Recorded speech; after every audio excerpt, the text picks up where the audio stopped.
네, 안녕하세요. 연무중학교 2학년 여러분. 현은지 선생님입니다. 우리가 지난 시간에 먼 후일, 김소월의 먼 후일이라는 작품을 분석했고요. 이번 시간부터는 먼 후일이라는 작품 정리와 퀴즈, 간단한 퀴즈 풀어보도록 하겠습니다. 네, 이 작품은 사랑하는 사람을 잊지 못하는 안타까운 마음과 그리움을 간결한 형식으로 표현한 시입니다. 네, 반어적 표현이 뭐였죠? 이전노라였죠. 네, 이전노라를 활용하여 말하는 이의 마음을 표현하고 있다라고 했는데, 그러면 뭐를 표현하고 있는 거였어요? 이전노라라는 말이 결국에는 계속 반복이 되면서 우리한테 어떤 느낌을 준다?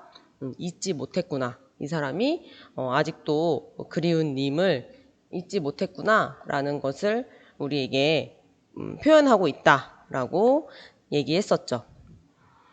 네, 그래서 이렇게 다시 한번 보면요. 먼 훗날 당신이 찾으시면 그때의 내 말이 잊었노라. 네, 이렇게 1연이 전개가 됐었고요. 네, 2연, 당신이 속으로 나무라면, 네가 만약에 내가 잊었다고 뭐라고 한다면 무척 그리워하다가 잊었다라고 얘기를 한대. 사면은 그래도 당신이 나무라면 믿기지 않아서 너와의 이별이 믿기지 않아서 잊었다. 이렇게 얘기를 한대요. 4연 마지막에 근데 이 사람의 진심이 나옵니다. 뭐라고? 오늘도 어제도 아니 잊고라고 했어요. 난 지금 당장 너 못 잊어. 나는 너 못 잊었어 라고 이렇게 얘기하는 거나 마찬가지죠. 먼 훗날 그때에 잊었다고 얘기하겠다. 이 얘기는 뭐야? 내가 먼 훗날 너를 잊을 수 있을지 없을지도 모르겠고 난 일단 당장은 너를 잊을 수 없으니까 나중에 너를 잊었다고 얘기할게. 이렇게 얘기하는 거예요. 그럼 결국에는 잊을 수 없다. 당신을 잊지 못하는 애절한 마음을 얘기하는 거죠. 그래서 이렇게 1연, 2연, 3연, 4연 눈으로 쭉 선생님이 정리해 놓은 거 읽어주시면서 머릿속으로 정리 한번 해주세요. 네. 먼 후일에 나타난 운율을 우리가 주목해서 봐야 되는데요. 이 시는 읽을 때 우리가 낭송을 했을 때 노래를 부르는 것 같은 그런 느낌이 납니다. 그런 느낌을 운율이라고 리듬감이라고 했었는데요. 율격이라는 말도 알아두라고 선생님이 저번 시간에 얘기했었죠. 그래서 운율을 형성하는 요소들이 몇 개 있어.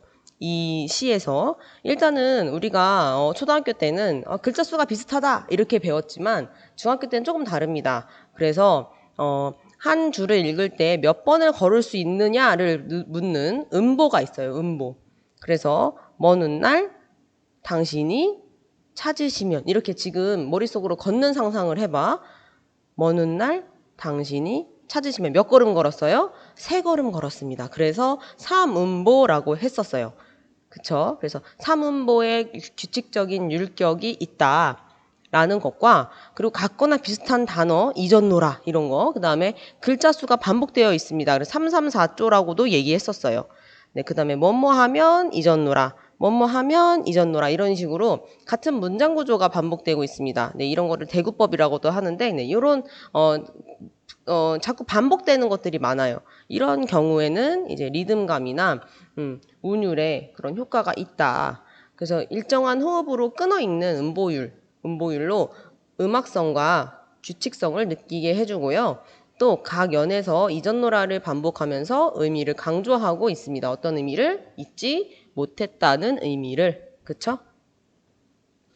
네, 시 먼 후일에 나타난 반어와 효과가 있어요. 네, 겉으로 드러난 표현은 잊었다고 얘가 계속 얘기를 해. 근데 사실은 잊을 수 없다라는 진심을 이야기하는 겁니다. 그래서 이 뜻은 뭐냐? 불특정한 미래에 당신을 다시 만날 상황을 가정하고 그때에나 가서야 잊었노라라고 말하겠대. 라고 하는 것은 지금 나는 너를 잊지 못하고 있다라는 얘기죠. 그래서 당신을 결코 잊을 수 없다는 속마음을 강조하고 있습니다. 네, 이런 반어가 가지고 오는 효과가 있는데요. 네, 어떤 효과가 있냐. 임을 그리워하는 마음을 간절하게 표현해요. 오히려 막 잊었다고 얘기하니까 더 막 뭐라고 해야 되지? 짠하잖아. 그치? 그래서 네, 계속 잊지 못한 게 눈에 뻔히 보이는데 잊었다고 얘기하니까 더 짠합니다. 그런 효과가 있고요. 그래서 이제 더 간절하게 표현한다는 그런 효과가 있습니다. 그래서 주제를 강조하고 있고 또 직설적인 표현으로는 나타내기 어려운 애절한 감정을 효과적으로 표현하고 있다. 너무 대놓고 얘기하는 것보다 그쵸 살짝 돌려 말하거나 감추어 자기 감정을 감추면 오히려 더 애틋해 보이는 오히려 더 애잔해 보이는 애절해 보이는 그런 효과가 있죠. 작품 정리 다시 한번 해보면요. 갈래는 형식 없이 쓴 자유시고요.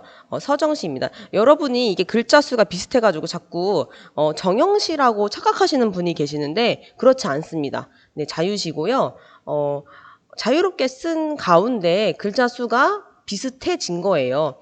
아마 작가가 어떤 운율감을 느끼게 하기 위해서 그랬을 수도 있고 아니면 우리가 잘 모르지만 처음에는 뭐 노래로 불려졌을 수도 있고 그거는 모르는 거죠. 근데 어쨌거나 형식이 정해져 있는 그런 시는 아닙니다. 우리가 정형시라고 말할 수 있는 대표적인 것들은 시조 같은 게 있죠. 그래서 그런 것들은 갈래 자체에서 아예 글자 수가 정해져 있어. 근데 이 시는 그렇지 않은 자유시입니다. 그리고 사람의 감정을 노래한 서정시입니다. 성격은요, 애상적이다, 네, 슬프다라는 뜻이에요. 그다음에 민요적이라는 거는 우리가 아리랑, 아라리오 이것도 잘 봐봐. 아리랑, 아라리오 334조입니다. 그쵸? 그래서 이런 삼음보의 규칙적인 율격 그리고 334조 이런 것들이 민요적인 율격과 비슷하다라고 해서 민요적이라는 성격이 나올 수 있는 겁니다. 네, 주제는요, 임에 대한 간절한 그리움이고요.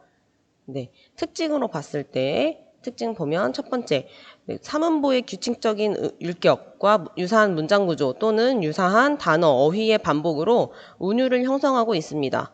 네, 두 번째, 반어적인 표현을 통해서 잊었다라는 말을 통해서 표면적인 의미와 반대되는 말하는 이의 마음을 더욱더 효과적으로 드러내고 더 애틋해 보이게 한다. 그다음에 점층적인 시상 전개를 통해 애절한 그리움의 정서를 표현했다라고 했습니다. 점층적이라는 거는요, 점점 커지는 거예요. 네, 뭐 그래도 뭐 당신이 나무라면 뭐 이런 식으로 점점점 이제 커지는 건데 점층적인 시상 전개라고 이렇게 표현할 수 있습니다. 다음으로 이 작가에 대해서 꼭 알아야 하는데요. 이 작가, 김소월이라는 작가, 우리가 교과서에 17쪽에 보면요. 아주 간단하게 설명이 되어 있어요. 네, 교과서 17쪽 보시면 김소월 해서 1902년부터 1934년 이렇게 되어 있습니다. 네, 좀 단명하셨어요. 평안북도 구성 출생으로 본명은 정식이다. 민요조의 운율을 바탕으로 이별의 슬픔이나 그리움을 담은 시를 많이 썼다. 시집으로 진달래꽃이 있다. 이렇게 돼 있습니다. 네, 진달래꽃 우리가 너무 잘 알고 있는 너무 유명한 시죠. 네. 진달래꽃 말고도 선생님은 김소월 시인의 초혼이라는 시도 굉장히 좋아합니다. 네, 네, 여러 이제 시들을 김소월 시인의 시를 만날 수 있을 거예요. 우리가 이제 고등학교에 가면 더 많이 만날 수 있을 겁니다.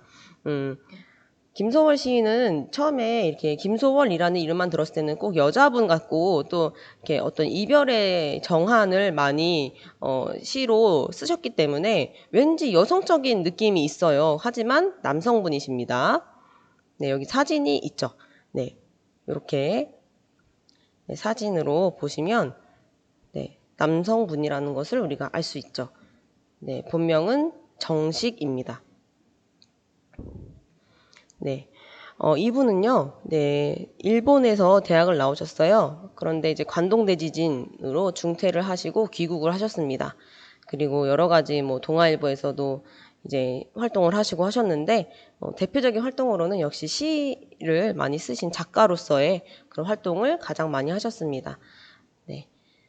이분의 작품이 굉장히 유명해질 수밖에 없었던 이유는 우리 한국인들은 마음속에 한이 있다고 합니다. 그런 것을 정한이라고 하는데, 우리가 우리 한국인의 마음속에 왜 한이 있는지 이런 거는 역사적인 어떤 그런 배경을 통해서 알 수 있을 것 같아요.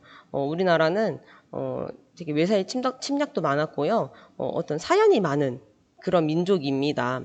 그래서 한국의 전통적인 한과 짙은 향토적 감성을 전통적인 서정으로 노래했다라고 해서 굉장히 모든 한국인들이 보편적으로 느끼는 어떤 애상적인 감정 같은 것을 아주 잘 표현하신 그런 분이십니다. 그리고 민요적 전통을 계승하고 발전시켜 독창적인 운율의 시를 창작했다. 그래서 우리 한국인의 정서에 딱 들어맞는 그런 시들을 많이 쓰셨습니다. 그런 작품들을.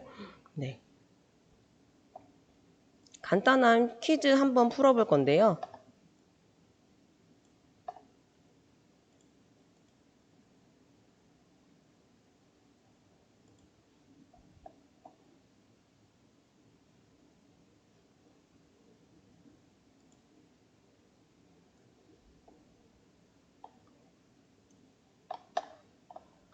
네, 퀴즈 한번 풀어보도록 하겠습니다.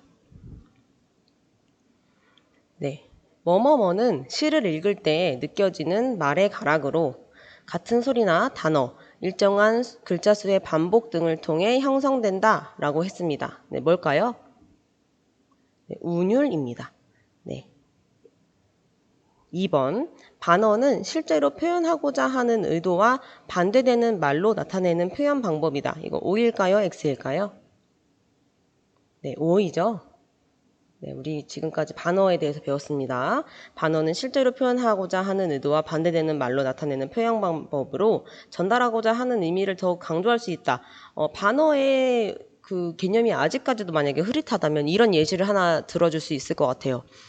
내가 시험을 망쳤어. 근데 엄마가 이렇게 말씀하십니다. 아, 참 잘한다. 이렇게 말씀하십니다. 잘한다라고 표면적으로 말씀하셨지만 이 말투나 어조나 이 상황에 비추어 봤을 때 잘한 거 아니죠. 잘못한 거죠. 네. 근데 오히려 이렇게 반어적으로 얘기를 하니까 내가 진짜로 잘못했구나라는 그런 느낌이 좀 더 강조되죠. 네, 그런 것들이 이제 반어가 되겠습니다.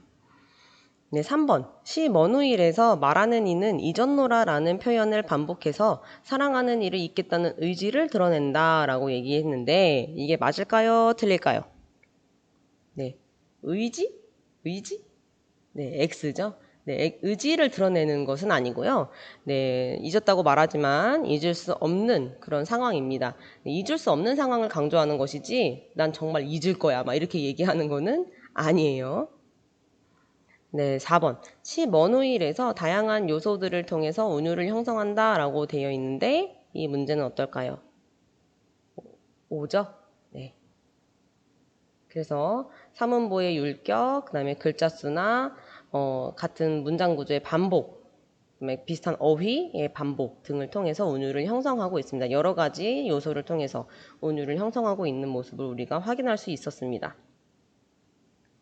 네, 마지막 문제입니다. 5번. 시 먼우일에서 반어를 통해 표현하고자 하는 속마음을 직설적으로 드러낸다.